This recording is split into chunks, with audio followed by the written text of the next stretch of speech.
From the start, my in-laws had opinions about everything. Our home, our finances, even our future. I kept quiet out of respect, but silence became surrender. The day they told my wife I wasn't good enough, something inside me broke. I spoke up, not with anger, but with truth. It cost us family dinners, comfort and approval, but it gave us peace. Hear this. They say that the person you marry, you don't just marry them alone. You marry their whole family, their history, their expectations, their dreams of who they wanted you to be. I didn't understand that at first. I thought love was enough. I thought two people who genuinely cared for each other could build something untouchable. But I was wrong.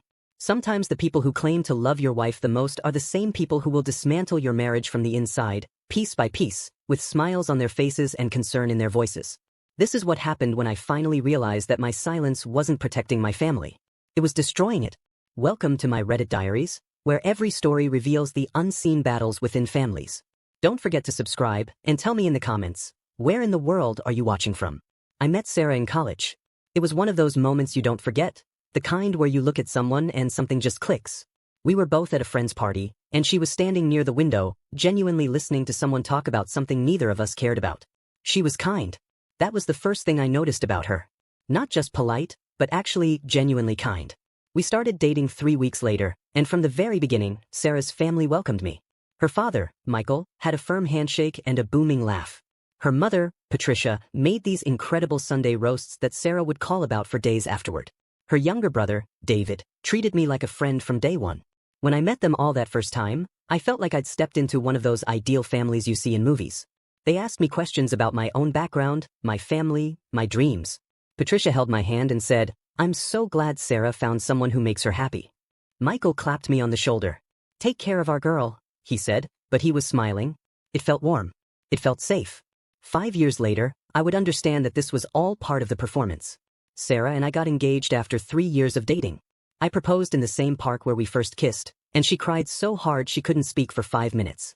Her family threw us an engagement party. I remember Patricia standing in their kitchen with her arm around Sarah, telling her how proud she was. But even then, there were moments I didn't process. Comments that seemed innocent at the time but, looking back, were planting seeds.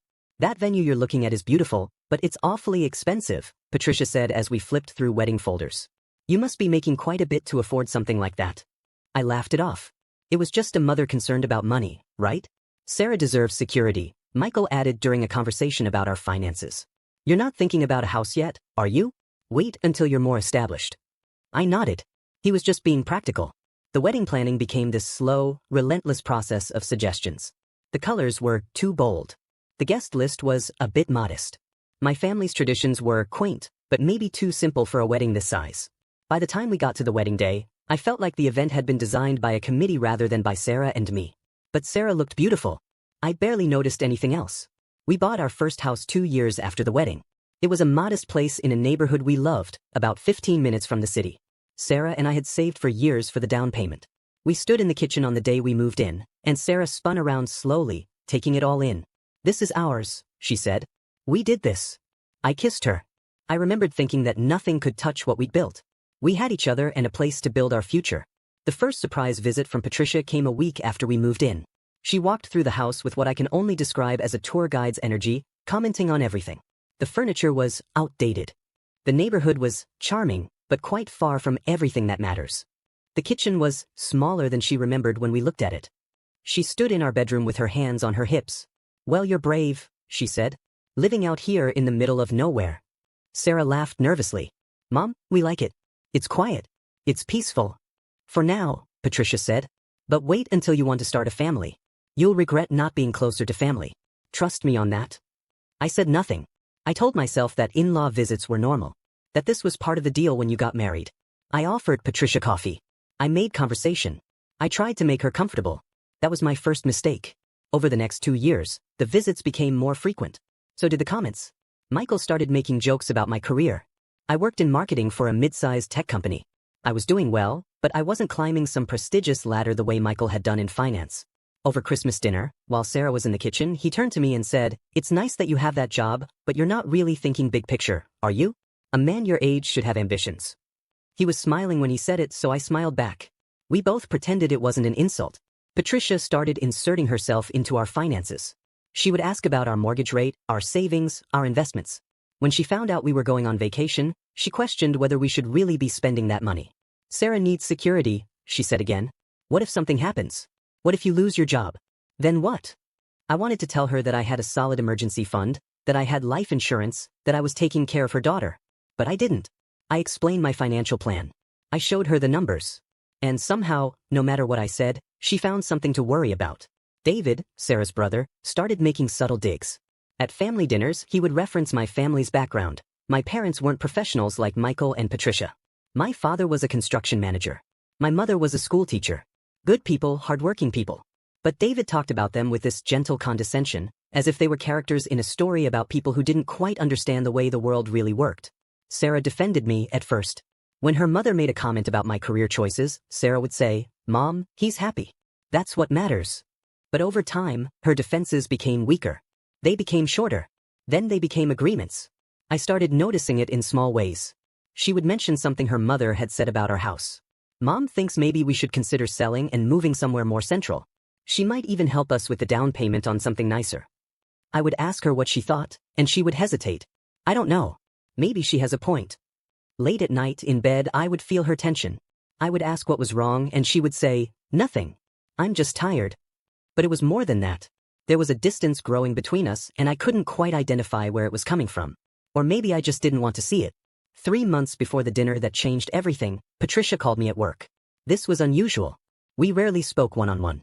"I wanted to talk to you about your future," she said. Her voice was warm, concerned. "Sarah mentioned you've been talking about staying at your current job for the next few years. I think that's a mistake." I felt something tighten in my chest. "I'm doing well there. I'm on track for a promotion next year." "Yes, but on track isn't good enough," she said. "Not for my daughter. She needs a man who's ambitious, who's driven, who thinks bigger than a mid-level marketing position." She paused. "I don't mean to be harsh, but someone needs to be honest with you." I said I had to go. I had a meeting. I didn't have a meeting. That evening, Sarah came home, and I asked her if her mother had put Patricia up to calling me. Sarah's face went white. "She said it would be confidential," she whispered. Then she cried. She said her mother only wanted what was best for us. She said I shouldn't take it personally. She said maybe we should think about my career, about what it meant for our future. I looked at my wife, this woman I loved with everything I had, and I felt her slipping away. Not toward someone else, but away from me, away from us, toward a version of her family's expectations of who she should be with and who I should be. We didn't fight. We didn't yell. We just sat in our living room in silence, and I understood something fundamental. The damage wasn't being done all at once. It was being done slowly, carefully, methodically. Every comment, every suggestion, every concern was a brick being laid. And one day, if I didn't do something, those bricks would build a wall between us so solid that I wouldn't be able to climb over it or break through it. I just didn't know how high the wall would go before I finally found my voice. A week later, Sarah's father called. He said he wanted to have a serious family meeting. Just us. All of us. At their house. His tone was grave, the kind of voice you use when something important is about to happen. I didn't know it then, but that meeting would change everything. The weeks after that phone call were torture. Not the loud kind you see in movies where someone slams a door and storms out. The quiet kind. The kind where you lie next to the person you love and feel completely alone. Sarah and I stopped talking about anything real. We talked about work, about bills, about what we were having for dinner. But we didn't talk about us.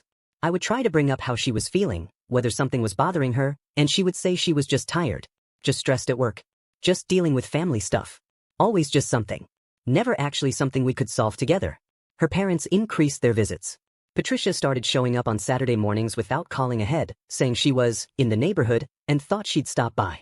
Michael began texting me directly about financial matters, sending me articles about real estate investments and career advancement with a simple note. "Thought you might find this interesting."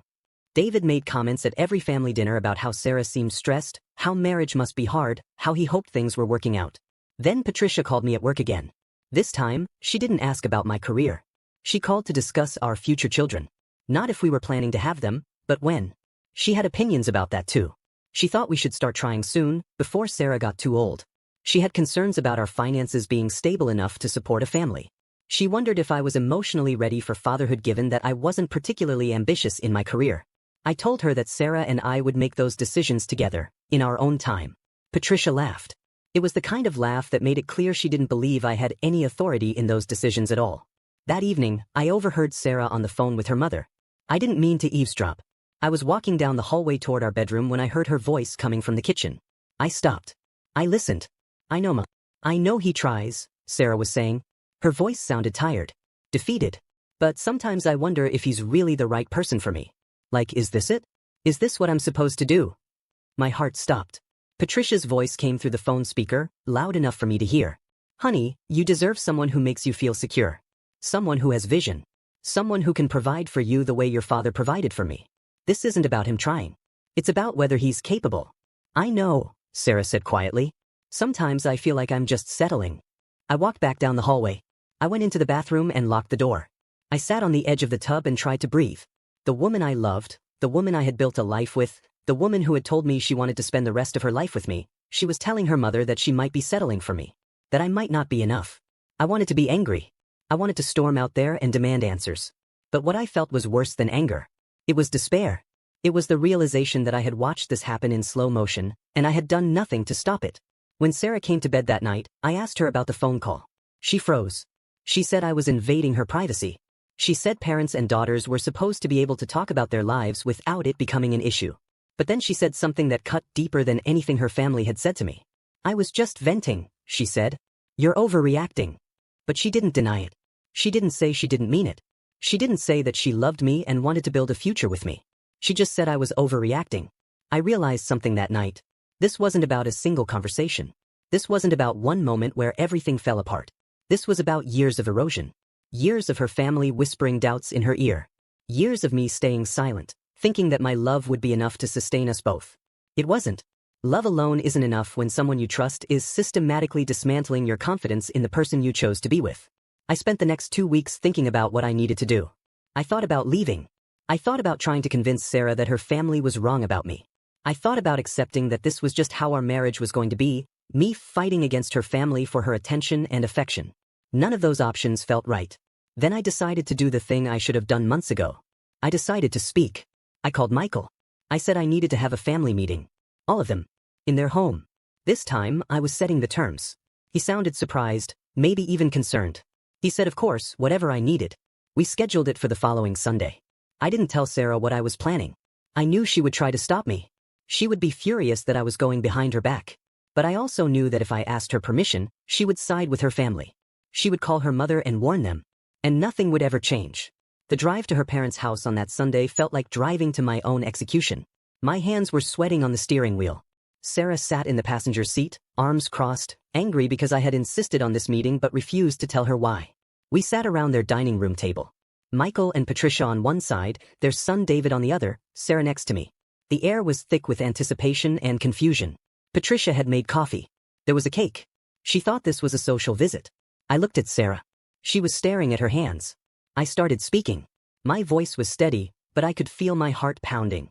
I told them that I loved their daughter. I told them that I had been patient and respectful and had tried to be part of their family. I told them that I had sat through countless dinners and comments and suggestions without defending myself because I wanted to keep the peace. Then I told them the truth. I said that I had heard the things they said about me when I wasn't in the room. I said that I had watched them fill Sarah's head with doubts about whether I was good enough for her. I said that they had systematically made her question her marriage, her choices, and her husband, all under the guise of love and concern. Michael tried to interrupt me. I held up my hand.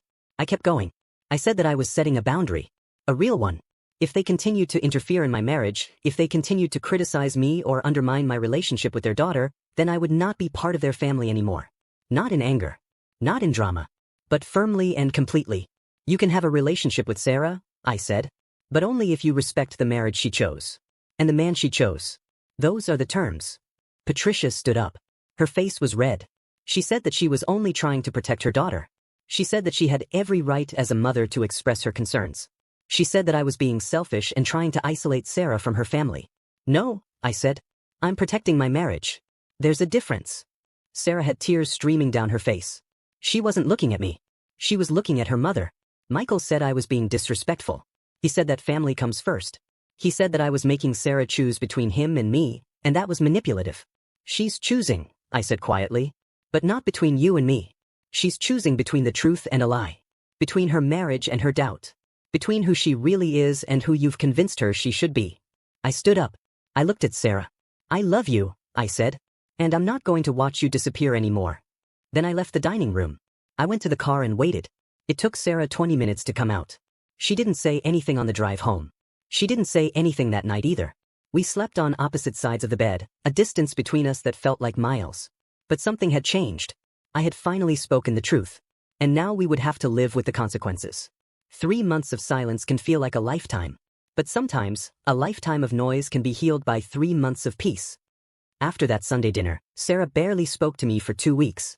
She would come home from work, go to the bedroom, and close the door. We ate separate meals. We slept in the same bed but never touched. I had made my choice to speak, and now I was paying the price. I wondered every single day if I had made a terrible mistake. But something else was happening too. With her family no longer calling constantly, with Patricia no longer showing up unannounced, with the endless stream of comments and concerns suddenly shut off, Sarah started to breathe again. It was subtle at first. A smile that lasted a little longer. A moment where she forgot to look worried.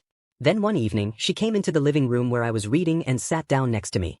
Not close enough to touch, but close enough that I knew something was shifting. "I'm angry at you," she said. I didn't respond. "I'm angry that you went behind my back and called that meeting.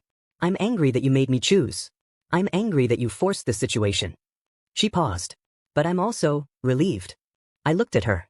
"My mom called me after we got home that day. She said you were trying to isolate me. She said you were being controlling and manipulative.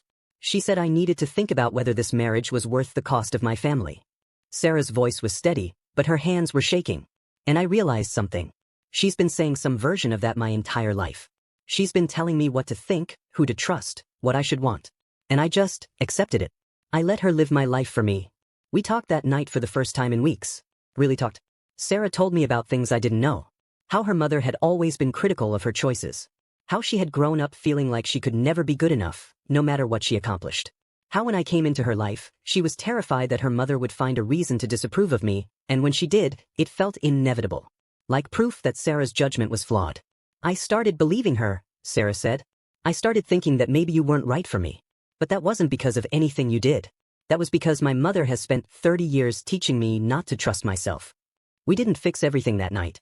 But we started the process of actually being a team again instead of opposing forces. A month after that conversation, Sarah's younger brother David reached out to me directly. He asked if we could grab coffee. I was hesitant, but I went. We met at a cafe near my office, and David seemed nervous. He ordered a coffee he didn't drink and stared at it for a while before he spoke. "I owe you an apology," he said. "I've been a jerk to you for years. I've made these comments about your family, about your career, about everything. And I did it because my parents did it, and I thought that was just how we were. How our family worked. I listened. But seeing what happened between you and my parents, seeing how it almost destroyed your marriage, I realized I was part of the problem. I was reinforcing their narrative. I was making you feel like you didn't belong in our family. And that wasn't okay." He finally looked at me. "I'm sorry. For all of it. It wasn't a magic fix. It didn't erase the years of subtle cruelty. But it was genuine. And it opened a door that had been closed." 2 months after the family meeting, Michael called me. Not my wife. His voice sounded different over the phone. Older. Quieter. "I need to talk to you," he said. "Can we meet somewhere?" We met at a park not far from their house. Michael was sitting on a bench, and he looked smaller than I remembered.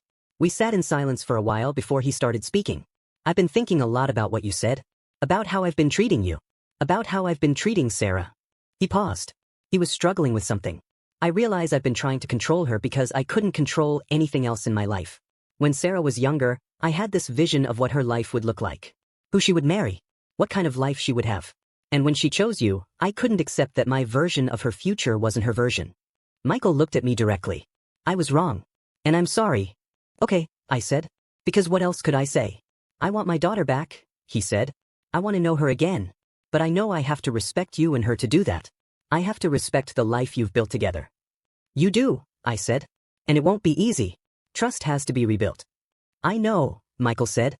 "I'm ready to do that." 2 weeks later, Sarah, her parents, and I met at a small coffee shop. It was neutral ground. Patricia was defensive at first. She said she had only ever wanted what was best for her daughter. She said she was being unfairly blamed for caring about family. But Michael spoke up.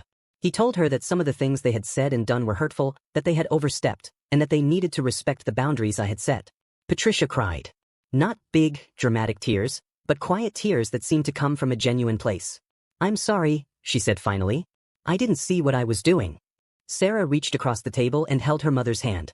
"I love you, but my marriage comes first. That's not negotiable. And I need you to accept that. Patricia nodded. Months passed. Family dinners resumed, but they were different. There were moments of tension. Once, Patricia started offering unsolicited advice about our vacation plans, and Sarah shut it down immediately. Mom, that's our decision to make. Patricia started to argue, but Michael put his hand on her arm. She stopped. She apologized. It wasn't perfect. Recovery never is. But it was honest. And honesty is what we had been missing. I learned something through all of this. Speaking up isn't always about winning. It's not about proving you're right or making the other person admit they were wrong. It's about choosing yourself and the people you love over comfort, over approval, and over the hope that everything will just get better if you stay quiet long enough.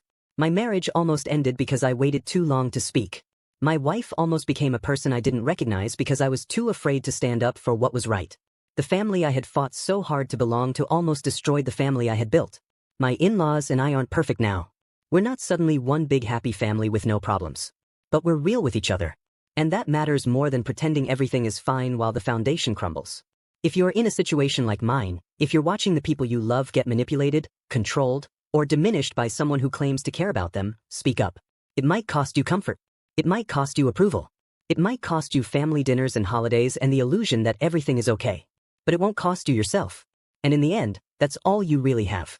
The marriage didn't end. It started. If this story resonated with you, I want to hear from you. Have you ever had to set a boundary with family to protect your relationship? Have you been in Sarah's position, caught between the people you love? Drop your story in the comments below.